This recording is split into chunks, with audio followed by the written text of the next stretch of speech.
What's good, YouTube? Yo, welcome back. Welcome back to some weird stuff again. Apparently Hollywood is mad at anime fans again. Not only did they try to banish online manga stores from their credit card companies, that you can't use credits on those sites anymore.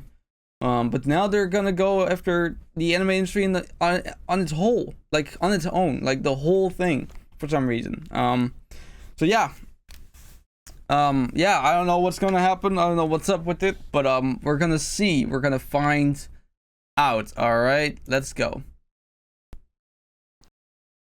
It's very common for people that use streaming services to take a number of issues with those services. For example, the increasing costs, catalogs that they... Yeah, we've seen it on Disney Plus, bro. People have massively dropped Disney Plus after it increased their price and decreased their library. You know? They might not find sufficient, incessant buffering, you know, things like that. More specifically with the anime, Crunchyroll itself has a terrible reputation for... Oh yeah, Crunchyroll's horrible. Like, it's the only anime service, or the only service that actually produces and gives anime, you know, only, right? Not like a bunch of normie stuff like Netflix has. But it's just terrible. Like, it's overpriced as fuck. The UI is still ass. The videos still lag now and then. Like, the viewing experience, if you have it put on autoplay, you have to like make it to like put it on full screen every single time, every single episode you watch on desktop at least. I don't know what's the TV experience is for Crunchyroll. I don't use the TV experience for Crunchyroll. I have used it for my PC only, and it's horrible. So yeah, streaming services have become way too how do you say it? Way too confident about their usefulness. Because it's so easy nowadays to just pirate or like stream illegally. Like, it's actually insane. Various reasons. And so Crunchyroll is pretty overall disliked in the anime community. Yeah. This is all to say that a lot of people turn to the high seas to watch their favorite shows. And funny enough, many people find the results of such journeys to end up with better quality, better catalogs, and of course, zero costs. Because a lot of these streaming companies also lock their quality behind a paywall. Like, my mom has bought, or has like a Netflix subscription, right? We have a 4K TV downstairs. However, our Netflix subscription doesn't go above 1080p. So we can't even watch Netflix on the highest quality because after we bought a expensive ass fucking TV, or she did, I didn't. Like, it's crazy to me that no, not only do you have to pay for a fucking expensive ass TV with 4K resolution. No. You have to pay a monthly subscription to actually stream at the quality too. Like, it's actually mind-boggling. Now, over the last number of years, various corpos have been taking aim at these piracy websites more and more, with a number of them being taken offline. However, they tend to come right back soon enough. Enter HR 791, the Foreign Anti-Digital Piracy Act. Thank God, Russian servers, bro. Russian servers are always here to supply us with all the illegal shit we need, bro. This is a new act being proposed by US lawmakers in collaboration with various corporations like Netflix, Disney, Sony, and even a number of unions. For example, SAG-AFTRA, the Authors Guild, and the International Alliance of Theatrical Stage Employees. The proposal would allow copyright holders to petition a US court in order to get the court to issue a blocking order, which would force ISP... Why isn't there like a law in like streaming services where you know, that the pricing for the library is depending, or the price is dependent on the library? Because where I live, right? I live in the Netherlands. Our Netflix library is small as shit. All right, there's barely any on it, barely anything. But we still pay the same price as people in like America that has like 80% more than we do. Like, it's actually insane. I think that has to be like changed somehow, man. Like, I think there's like should be like a maximum, right? and then there should be like a minimum pricing for how big the library is, because there's no way you have to pay this much fucking money for Dutch Netflix, bro. It's actually crazy. To block the specified foreign piracy website.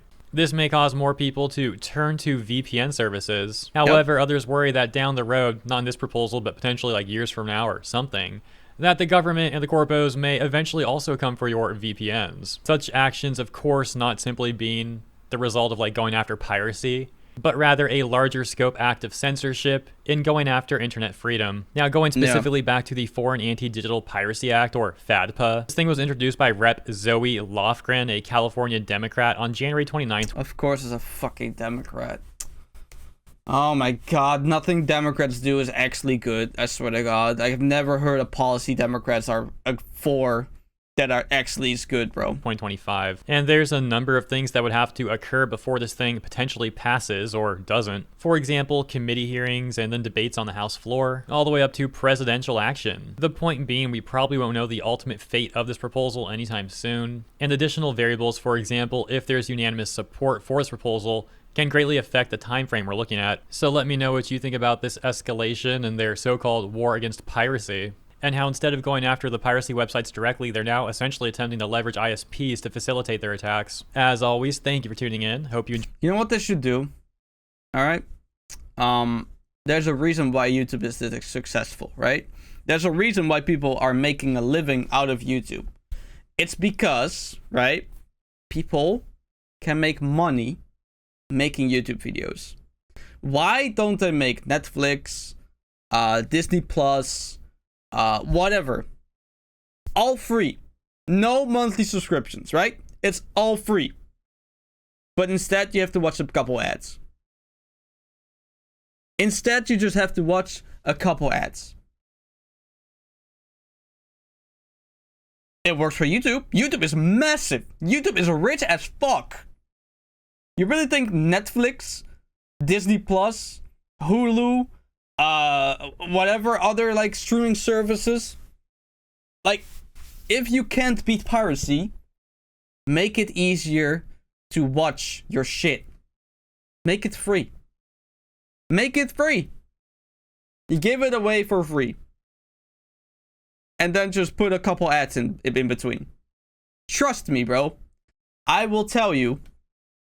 A lot of and then maybe like make a small subscription to like disable ads, right? Like YouTube Premium, maybe something like that. It doesn't even need to be a thing. But like, this is crazy, man. Like, these like streaming services think they are on top of the world, but actually they're not. Okay, they're not. Most of them are hated. Most of them are not bots. Most of them are hacked. Like a bunch of people just hack a bunch of real accounts, and then they just steal from them. If they, you know, like I've had a, I found like an account, or not. I had an account, from a friend I thought was from him, right? But apparently it wasn't. So I was like watching, what was it, like Hulu? I don't even remember what streaming service it was. But I was watching that shit, right? And then all of a sudden, one day, it was gone. I'm like, what? And I contacted the friend, like, yo, the account is gone, bro. And like, oh, yeah, I'm assuming the owner changed the passwords. So, yeah. Without my knowing, I was illegally using somebody else's account. So, yeah. But yeah, that's what happened, man. People do that shit. Yeah, the prices are just getting too high, man. Especially for what they offer. Like you only offer like series and films, bro. Like don't get too comfortable with this shit, bro. People are not gonna pay that much money anymore. They will stop eventually. All right, you can keep raising the prices. But just with every single streaming platform, every time there's like a budget increase, a price increase, they lose hundreds, if not thousands, if not 100,000 of users. All right, like for example, I have a OneDrive premium subscription premium, right? That used to be €8 a month. They made it now 10. Now I think that's still an appropriate price for how much I get from the service, right? I thought 8 was always a little bit too low for what I got, but now I'm worried because what if they, decide, all right, next year we're gonna make it 12, and the next year it's gonna be 15 and 20, and I don't know.